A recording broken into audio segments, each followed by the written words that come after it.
Hello and welcome to Week 1 in Introduction to Online Writing Instruction. We'll get started with this 8-week course with an icebreaker activity and starting to read some of the materials and thinking about setting up and designing online courses with student needs in mind. I'm going to walk you through the materials for Week 1 and talk to you a little bit about the 4C's Principles document that undergirds and provides the learning outcomes for our class. So first of all, you should have gone through the syllabus and schedule, oriented yourself to the course, and now you should be ready to start with our first week's activities. So I'm going to go directly to the schedule, open that up, and also open up the course webpage and go to the Week 1 activities. And I'm going to go to that through the schedule just to demonstrate how you might do that as well. So in Week 1, we are going to be orienting ourselves to two of our textbooks in the class.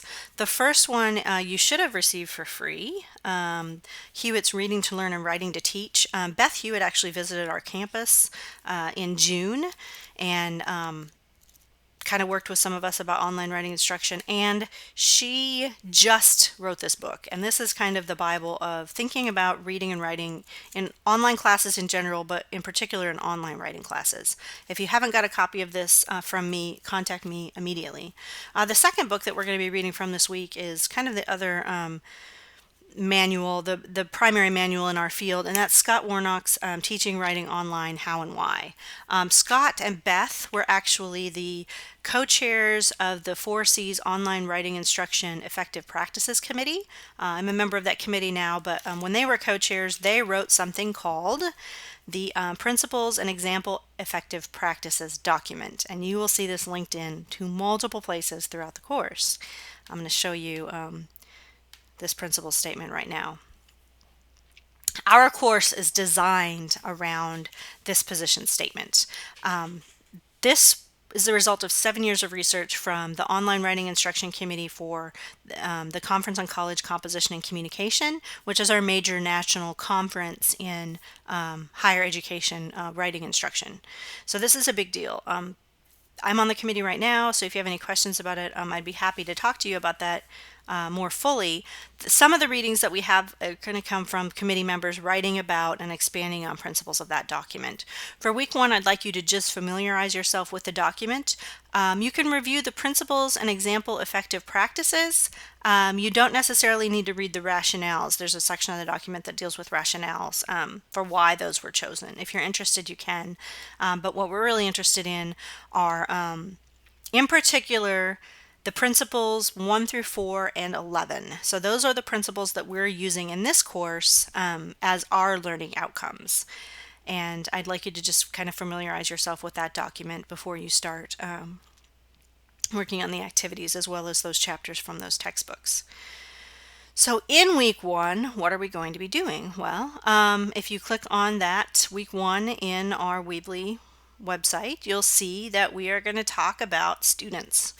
All of the course is centered around student needs, our design principles, our interaction principles, our accessibility principles. So if you look over here, you can kind of read the introduction blurb to the class Week 1 website. But the first activity is going to be our introduction. And icebreakers are incredibly important in online classes for four reasons, actually. Number one, they build community. Secondly, it helps your instructor become familiar with the students. I can help understand your experience and expectations for the class. And I actually talked to an online faculty member from UALR who says that he explicitly asks students what they expect from him at the beginning of the class. And that's kind of a good experience for you to have as well in your classes. It allows you to practice course tools. So for faculty or for students that aren't familiar with Blackboard discussion boards or other elements that you bring into that, they can practice those in that first week. And it gives students early opportunities for success in the class. They see they can post a thread, they can respond to other students, maybe they can put a hyperlink into a discussion board posts, those kind of low-hanging fruit. Most of you have probably already taken an online class or at least worked with Blackboard in some capacity, so that part probably isn't as important as the other goals for this introductory assignment. So for the first class discussion board, read Chapter 1 in Beth Hewitt's book, Reading to Learn, Writing to Teach. Then go to the Blackboard discussion board and create a thread, and I'm going to show you how to do that right now. So back in Blackboard, all of our discussion boards are going to be held in here. I do that because that part of the course is kind of difficult to replicate in external tools without making you sign up for a separate login, and I don't want to do that just for discussions. So the Blackboard discussion board tool is not amazing, but we're going to practice it anyway. So go to 1.1 discussion board. You'll always see the discussion board assignment also linked in here if you need to get to that.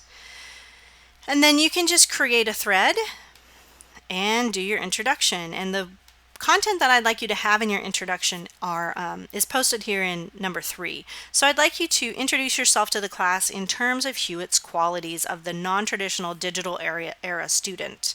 So in other words, what qualities that she talks about in that first chapter do you think apply to you, which don't? Who are you as an online student? How do you compare to the online students that she describes in this book? And think about how knowing yourself as an online student might help you prepare to teach other online students as well. You're starting from a position of strength in that you've had online courses. How can we use that as we design the course that we'll design this term? So you could go back in. Once you've clicked on created a thread, you can have a subject line. Make sure it's descriptive, not just hello or introduction. You want to be unique here. This is not necessarily unique, but we're going on the fly. And then you could post your answer in this box. You won't see your other students in the class until you've posted your first thread in this discussion board, so we're going to figure out how that tool works, see if that's effective. I'm going to click submit once I get done posting my thread, and you'll see hopefully all your other colleagues in the class if they've posted already, but yours in particular. The discussion feature is enabled for this discussion board so that you can go back in and subscribe to the threads that you would like to discuss with. And I'd like you to practice this week in particular because engagement is one of the main principles of the course. I want to make sure that you get in with your colleagues, that you talk things through. Because this is an 8-week class, the discussions are going to move a little more quickly. So if you check your email regularly, you can subscribe to the threads that you want to talk in, and the subscriptions will go directly to your email account. I'm going to show you how to do that. If you click on the thread that you just created and go into that discussion board, up here in the upper right hand corner you should see a subscribe feature. You can click on that subscribe feature and you will be subscribed to this thread. So this is my introductory thread. If I want to subscribe to other people's threads as well, I can go back to that forum, and there are none in there right now because you're not into the class yet, but I could subscribe on as many threads as I wanted to keep up with the discussion in those posts. So I would recommend subscribing to a few of your classmates' threads, getting those emails, and then checking your email daily to keep up with that discussion. You should be able to click on the links that are directly in the email and go directly to the thread posts when you get notifications of those. And that's a great way to keep up with kind of the entire discussion in the class, or just the parts of it that you'd like to. So that's the discussion board, and it talks a little bit here about my philosophy of discussion boards. You can read that on your own time. It talks about subscribing as well.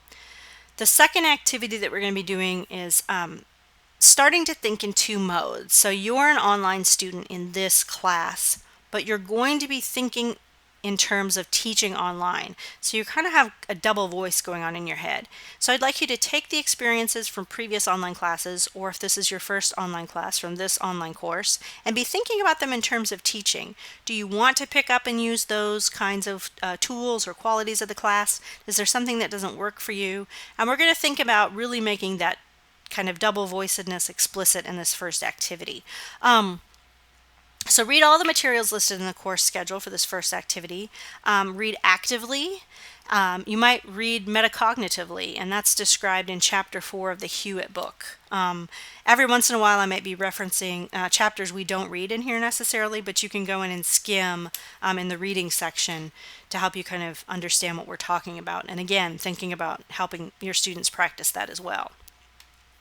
Open a Google document in your Google Drive and name that document with the title of this assignment. There's another video that walks you through how to do that right after this video, so you can go through and watch that. Then in the Google Doc, create a 2-column table Label the first column student and the second teacher. And then in the first column, just jot down notes or ideas as you read. So in the example that I have here on page 3 of Scott Warnock's book, students might experience teachers a real audience for their writing for the first time in their education. That's what he says about students. What does that mean to you as a teacher? So I want to develop a persona of reflective guide. And that's one of the personas that he talks about.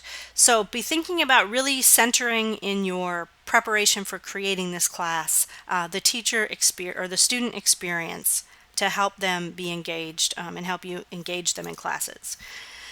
So that is the activity for this week. As you can see, those are two pretty meaty activities, so you're going to want to get started as soon as possible.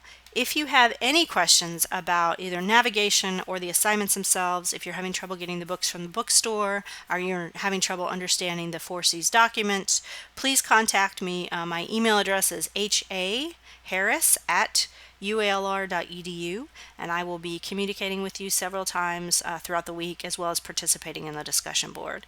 So jump right in, get started, and I look forward to talking to you in this class. Bye-bye.